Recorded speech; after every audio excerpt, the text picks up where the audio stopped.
Dr Morbius, thank you for agreeing to talk with me today. The pleasure's mine, Stephen. It's not often I get the chance to converse about the Krell's enigmatic legacy. What mysteries are we uncovering today?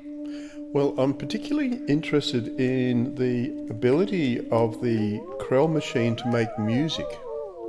Ah, the Krell music.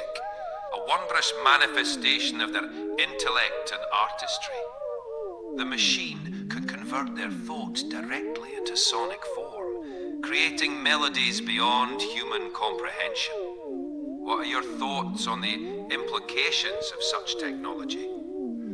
Well, I've noticed that there's quite a few artists here on Earth that I'm not sure whether you're aware of it based as you are on Altair 4, but are you up to date with musical trends on Earth?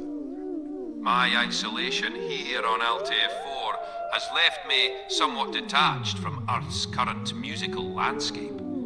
However, I imagine the evolution of music there has been as dynamic and innovative as ever. Are there particular trends or artists you find parallel the Krell's approach to music? Well, there's actually quite a lot of work being done by, I guess, what you'd call amateur music makers in relation to what they call generative music using modular synthesizers. Fascinating. It appears the spirit of the Krell endures as Earth's musicians harness technology to explore new frontiers in sound. Generative music, with its evolving patterns and textures, mirrors the Krell's ability to translate thought into music. It's a profound testament to the universal language of creativity. Are you involved in this musical movement? Well, let's leave that interesting line of inquiry for another time. But I'm interested in some advice from you in relation to how a modular synthesizer could be patched or set up to recreate Krell music. And I'd like you to draw on your extensive knowledge of the Ancient Krell Machine. An intriguing challenge, indeed. To emulate Krell music on a modular synthesizer, one must think in terms of complexity and subtlety. The Krell machine was capable of translating thought into sound, a concept difficult to replicate.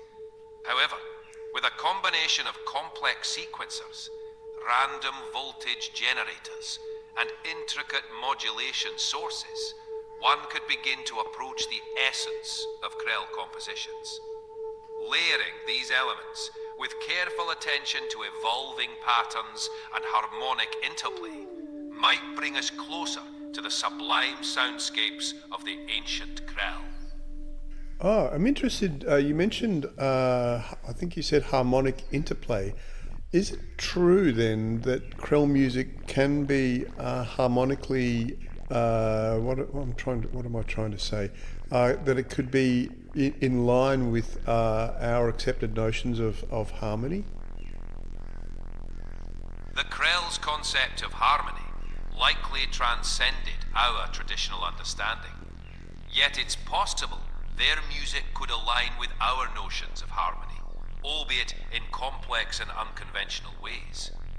They likely employed advanced harmonic structures, utilizing microtones and intricate rhythms, creating a rich tapestry of sound that could resonate with our ears, yet challenge our perceptions.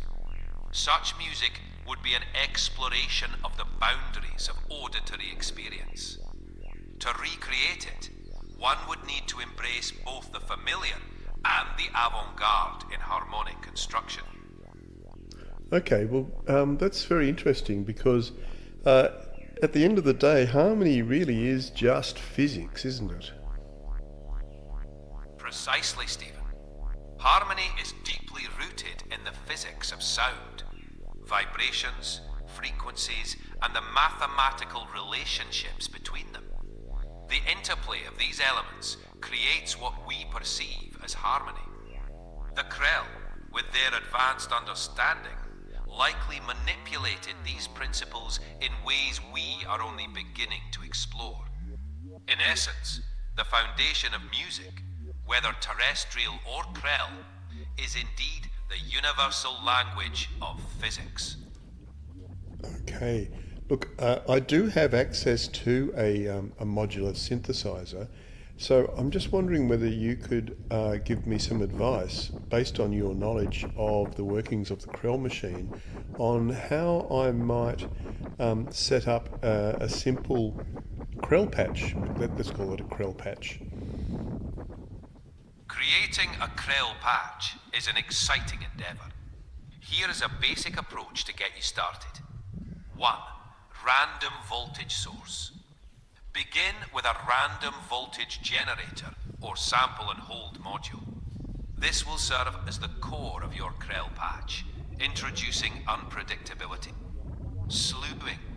Add a slew limiter or low-pass filter to smooth out the random voltages, creating fluid transitions.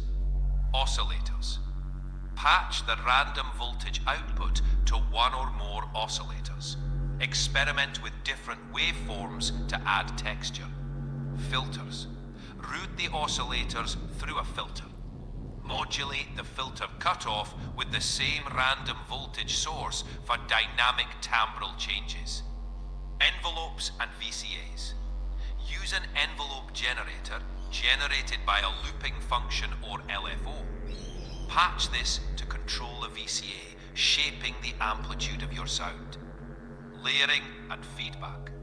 Introduce multiple layers of this setup to create complexity. Utilize feedback paths for organic, evolving patterns. This patch mimics the Krell's mysterious and ever-changing soundscapes. I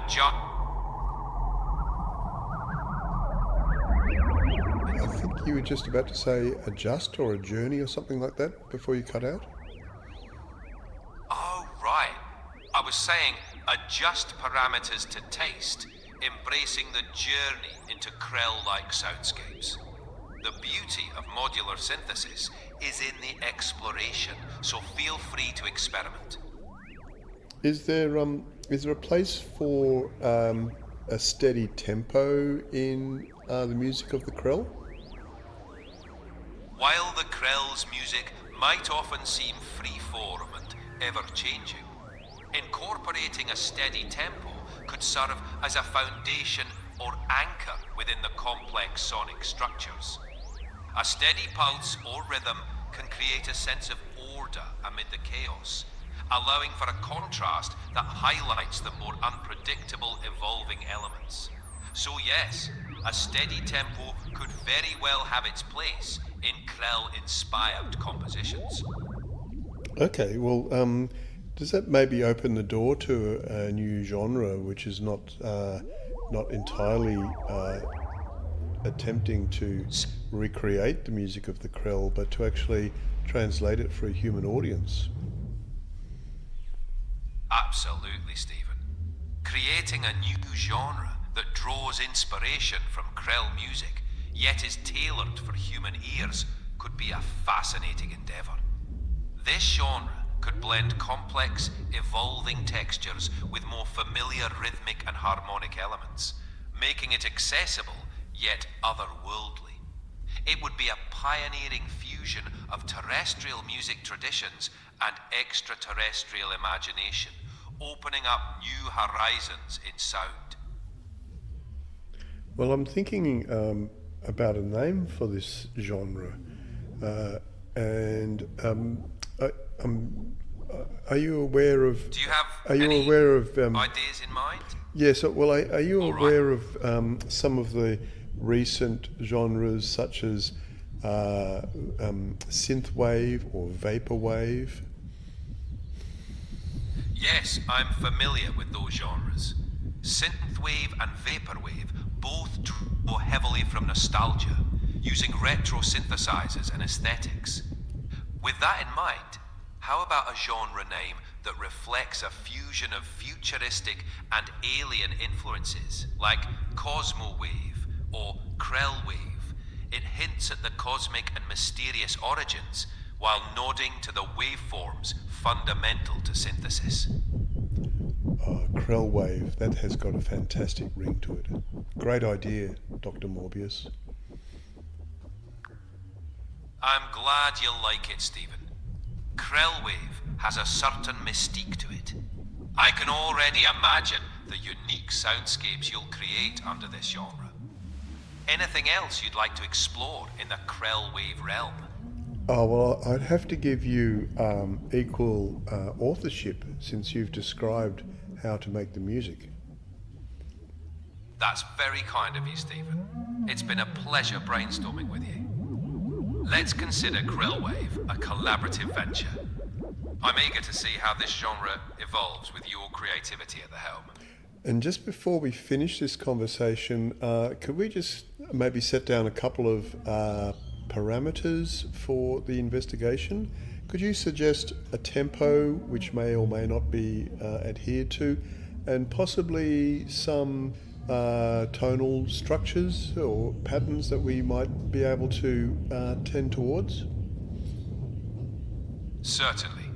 For Krellwave, let's start with a moderate tempo around 90 to 110 BPM. This range provides a steady framework, yet allows for flexibility in rhythmic exploration. For tonal structures, consider using microtonality. Integrate microtonal intervals to create an alien, otherworldly feel. Non-Western scales. Experiment with scales outside the Western tradition, like the Japanese hirajoshi or the Indian bhairaf, for unique melodic content. Drone elements. Utilize sustained drones as a tonal foundation, allowing melodic and harmonic elements to evolve around them. Polyrhythms. Incorporate polymetric patterns for complex rhythmic interplay. This framework should give Krellwave a distinctive character, balancing structure with cosmic exploration. Well, I think I'm glad. I think you've really given us some very good foundations to work on. I'm really pleased to hear that. It sounds like you're on an exciting path with Krellwave. I can't wait to see where you take it. Anything else we should... What's the typical duration? What's the typical duration for a typical Krellwave piece? Do you think should it be minutes long or possibly hours long? Krellwave pieces could vary in length to accommodate different listening contexts. But given its roots in ambient and experimental music, I'd say a typical piece could range from 10 to 30 minutes. This allows for gradual development and deep immersion. Of course, shorter or longer pieces are also possible, depending on the concept and setting. Okay. And just finally, could you suggest a title for this first experimental Krellwave piece? How about Resonance of the Unseen? It suggests the idea of channeling hidden, mysterious forces through sound, perfectly encapsulating the Krellwave essence. Fantastic. Could you perhaps generate a piece of album art? Picture this, a dark, cosmic landscape with abstract shapes representing sound waves, subtly glowing in vibrant blues and purples. In the center, a faint alien silhouette suggests the presence of the Krell. The title, Resonance of the Unseen, is emblazoned across the top in a futuristic font. This visual would capture the mysterious, otherworldly essence of Krellwave. That's great. Thank you. You're very welcome, Stephen. I'm glad I could help. Enjoy your journey into the world of Krellwave.